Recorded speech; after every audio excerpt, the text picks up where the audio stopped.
Hey guys, জঙ্গলের মাঝে আমাদের এই রিসোর্ট। আর আমার ভিডিওতে যে নয়েজটা তোমরা শুনতে পাচ্ছ, সেটা অনেকে হয়তো মনে করবে ক্রিকেট, ঝিঝি পোকার শব্দ, মানে রাতে সন্ধ্যার সময় যে ঝিঝি পোকার শব্দ করে সেটা শব্দ, কিন্তু না, এটা হচ্ছে সাইকাডা বলে একটা পোকা রয়েছে, সেই পোকারই শব্দ। তাদের পেটে একটা অঙ্গ থাকে, সেই অঙ্গের মাধ্যমে তারা খুব জোরের সাথে শব্দ করতে পারে। সেই পোকাটাকে আজকে আমি দেখাবো। আর এখানে পুরো দুপুর থেকে শুরু করেছে এরা চিল্লাতে, এখনো পর্যন্ত চিল্লাচ্ছে, সেটাই তোমাদেরকে দেখাবো। আসো। গাছে দুইজন বসে আছে, এরা এখন হাঁপিয়ে গেছে।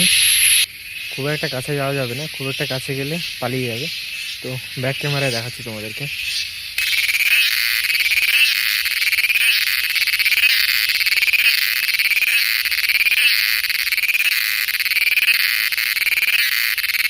পরিমাণে নয়েজ করছে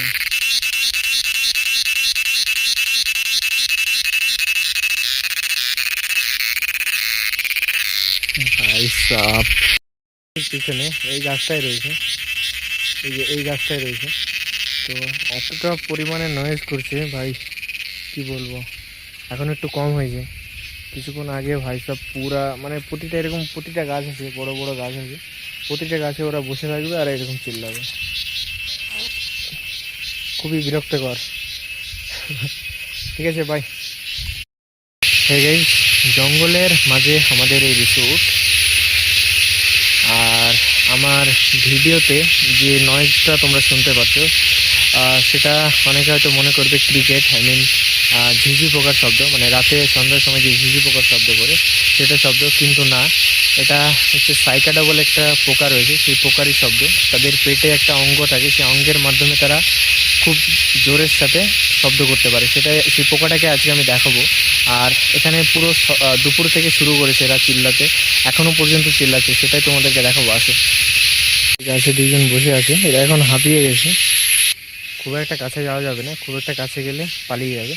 তো ব্যাক ক্যামেরায় দেখাচ্ছি তোমাদেরকে।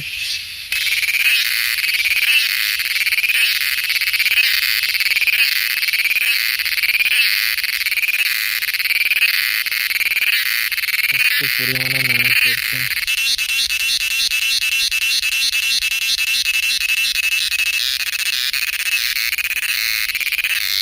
ভাই সাপ। পিছনে এই গাছটাই রয়েছে, এই যে এই গাছটাই রয়েছে। তো এতটা পরিমাণে নয়েজ করছে ভাই, কি বলবো। এখন একটু কম হয়েছে, কিছুক্ষণ আগে ভাই সব পুরা, মানে প্রতিটা এরকম প্রতিটা গাছ আছে, বড় বড় গাছ আছে, প্রতিটা গাছে ওরা বসে থাকবে আর এরকম চিল্লাবে।